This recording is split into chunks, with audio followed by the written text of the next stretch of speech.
ನಾನೀಗ ಸದ್ಯ ಬೆಂಗಳೂರಿನ ಯಶವಂತಪುರ BMTC ಬಸ್ ನಿಲ್ದಾಣದಲ್ಲಿದ್ದೀನಿ. ಮಹಿಳಾ ಪ್ರಯಾಣಿಕರು ನನ್ನೊಂದಿಗಿದ್ದಾರೆ, ಅವ್ರನ್ನೇ ಮಾತನಾಡ್ಸೋಣ. ಮೇಡಮ್, ಬಸ್ ವ್ಯವಸ್ಥೆ ಯಾವ ರೀತಿಯಾಗಿದೆ? ಎಷ್ಟು ಗಂಟೆಗೆ ಬಂದ್ರಿ ಬಸ್ ಸ್ಟ್ಯಾಂಡಿಗೆ ಅನ್ನುವಂಥದ್ದು? ನಾನು ಬಂದು 10 ಮಿನಿಟ್ಸ್ ಆಯಿತು, ಬಸ್ ಇಲ್ಲ. ನಾನು ಆ್ಯಕ್ಚುಲಿ ನಾಗವಾರ ಹೋಗಬೇಕು, ನಾನು ಸ್ಕೂಲಲ್ಲಿ ಕೆಲಸ ಮಾಡ್ತಾ ಇರೋದು, ವೆಯ್ಟ್ ಮಾಡ್ತಾ ಇದ್ದೀನಿ ಬರುತ್ತೆ ಅಂತ. ಸೊ ನೋಡಬೇಕು ಕಾದು. ಸರ್ಕಾರ ಕೂಡ ನೌಕರರ ಒಂದು ಮನವಿಗೆ ಸ್ಪಂದಿಸಬೇಕು ಅಂತ ಎಲ್ಲ ಇಲ್ಲಾಂದರೆ ಪ್ರಯಾಣಿಕರಿಗೆ ತುಂಬ ತೊಂದರೆ ಆಗುತ್ತೆ.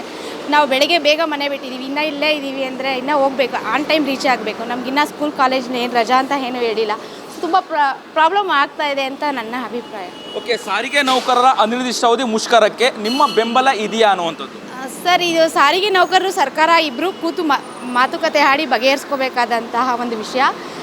ಬೆಂಬಲ ಕೊಡಬೇಕು. ಯಾಕೆ ಅಂದರೆ ನಮಗೋಸ್ಕರನೇ ಅವರು ಕೂಡ ಕಷ್ಟಪಡ್ತಾ ಇರೋದು. ಸರ್ಕಾರ ಅವ್ರು ಬೇಗ ಅವ್ರ ಮನವಿಗೆ ಸ್ಪಂದಿಸಬೇಕು ಅಂತ ನಾವು ಕೇಳ್ಕೊಡ್ತೀವಿ. ಓಕೆ, ಈಗ ನೀವು BMTC ಬಸ್ ನಿಲ್ದಾಣ ಒಳಗಡೆ ಇದ್ದೀರಾ, ಆದರೆ ನಿನ್ನೆ ಸರ್ಕಾರ ಒಂದು ವೇಳೆ ಮುಷ್ಕರ ಮಾಡಿದರೆ ಸುಮಾರು 3,500 ಖಾಸಗಿ ಬಸ್ಗಳನ್ನು ನಾವು ರಸ್ತೆಗಿಳಿಸ್ತೀವಿ ಅಂತ ಹೇಳಿದರು, ಆದರೆ ಫ್ರೀ ಟಿಕೆಟ್ ಇರಲ್ಲ ಅಂತ ಹೇಳಿದರು. ಏನು ಹೇಳ್ತೀರಾ ನೀವು ಅದಕ್ಕೆ ಅಂತ?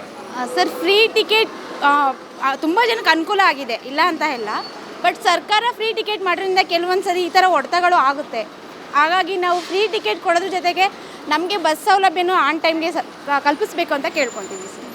ಓಕೆ, ಇದಿಷ್ಟು ಪ್ರಯಾಣಿಕರು ಹೇಳುವಂಥದ್ದು. ನಾವು ಸಾರಿಗೆ ನೌಕರರ ಪರವಾಗಿ ಇದ್ದೀವಿ, ಅದಕ್ಕಿಂತ ಸಮಸ್ಯೆಗಳನ್ನು ಸರ್ಕಾರ ಬಗೆಹರಿಸಬೇಕನ್ನುವಂತಹ ಮಾತುಗಳನ್ನು ಮಹಿಳಾ ಪ್ರಯಾಣಿಕರು ಹೇಳುವಂಥದ್ದು. ಕ್ಯಾಮ್ರಾ ಪರ್ಸನ್ ಲೋಕೇಶ್ ಜೊತೆ ಅಭಿಜಿತ್ ಗಣೇಶ್, ಕರ್ನಾಟಕ ಟಿವಿ, ಬೆಂಗಳೂರು. ನಮ್ಮ ಕರ್ನಾಟಕ ರಾಜ್ಯದಲ್ಲಿ ಕಳೆದ ವರ್ಷದ ನೀಟ್ ಮತ್ತು IIT JEE ಪರೀಕ್ಷೆಯಲ್ಲಿ ಸಾವಿರಾರು ಉಚಿತ ಮೆಡಿಕಲ್ ಹಾಗೂ IIT ಸೀಟ್ಗಳನ್ನು ನೀಡಿರುವ ನಮ್ಮ ಹೆಮ್ಮೆಯ ಎಕ್ಸೆಲ್ ಅಕಾಡೆಮಿಕ್ಸ್ ವಿದ್ಯಾಸಂಸ್ಥೆಯಾಗಿದೆ. 1 ವರ್ಷದ ಲಾಂಗ್ ಟರ್ಮ್ ನೀಟ್, CET ಮತ್ತು IIT JEE ದಾಖಲಾತಿ ಪ್ರಾರಂಭವಾಗಿದೆ. ಮೆಡಿಕಲ್ ಅಂದರೆ ಎಕ್ಸೆಲ್, ಎಕ್ಸೆಲ್ ಅಂದ್ರೆ ಮೆಡಿಕಲ್.